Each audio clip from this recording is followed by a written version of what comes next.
Miss হবে না আপনার পছন্দের টিভি শো। দেখুন জি5 অ্যাপে একদম ফ্রি। মহিষাসুর, তুমি এখানে কি করছো? মা, আমি আপনাকে খুঁজতে খুঁজতে এখানে এসে পৌঁছেছি। আপনি আমায় প্রতিশ্রুতি দিয়েছিলেন যে আপনি আমায় কোনোদিন ছেড়ে যাবেন না। তাহলে আপনি এখানে কেন চলে এলেন? আমি আপনাকে নিতে এসেছি, চলুন আমার সঙ্গে। এ কেমন ভক্তি মহিষাসুর? প্রথমে নিজের নিবাস পাতাল লোকে নিয়ে গিয়ে অসম্মান করো, তারপর আবার আহ্বান করার আগ্রহ প্রকাশ করছো। সত্য বলবো মা, আমি আপনাকে অপমান করিনি, বরং আপনার ভয়ঙ্কর রূপের ভয় ছিল। আপনার রুদ্র রূপ এতটাই ভয়ঙ্কর যে আমরা তা সহ্য করতে পারতাম না। সেই জন্য আমি এখনো আপনার দিকে চোখ তুলে তাকাতে পারছি না। আপনার চরণের দিকে তাকিয়ে আছেন। যে দৃষ্টি নিজের মাতাকে দেখতে অসমর্থ, সে তার সম্মান কিভাবে করবে? একটা উপায় আছে মা। যদি আপনি আপনার কালী রূপ ত্যাগ করে পার্বতীর মতন সৌম্যরূপ ধারণ করেন, তাহলে ভয়ের পরিবর্তে আমরা আপনার স্নেহের পাত্র হয়ে উঠব। এ কি বলছো? আমাকে রুদ্ররূপ ত্যাগ করতে হবে? যদি সম্ভব হয় তাহলে তাই করুন মা।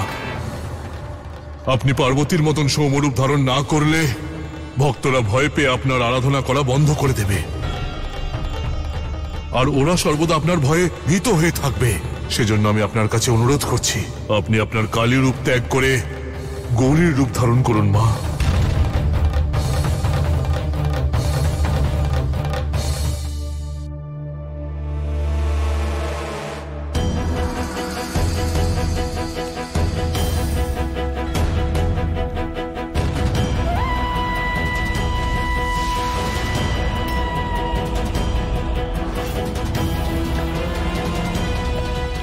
মহিষাসুরের কথা সত্যি, আমার রূপ অতি ভয়ানক। আমার ভক্তদের ভয় পাওয়াটা খুব স্বাভাবিক। এমন ভয়ঙ্কর রূপকে তো এই সংসার আপন করে নেবে না।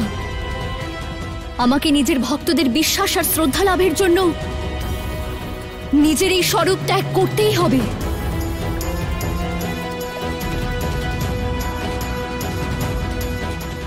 মাতা,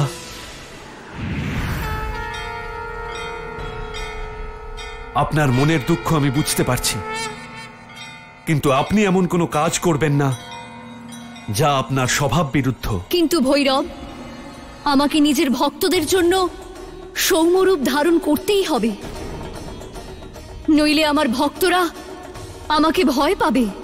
মাতা, আপনার রূপই আপনার শক্তির আধার, আর যদি আপনি এই রূপ ত্যাগ করেন তাহলে আপনার সম্পূর্ণ শক্তি সমাপ্ত হয়ে যাবে। আর মহিষাসুর এটাই চায়। আপনার কাছে আমার অনুরোধ, আপনি এই রূপ বদলাবেন না।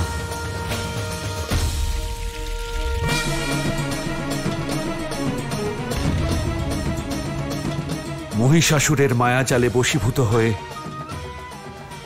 মাতা যেন কোনো অনুচিত কাজ না করেন, তাহলে অনর্থ হয়ে যাবে। আমাকে এই মায়াজালকে ভাঙতেই হবে।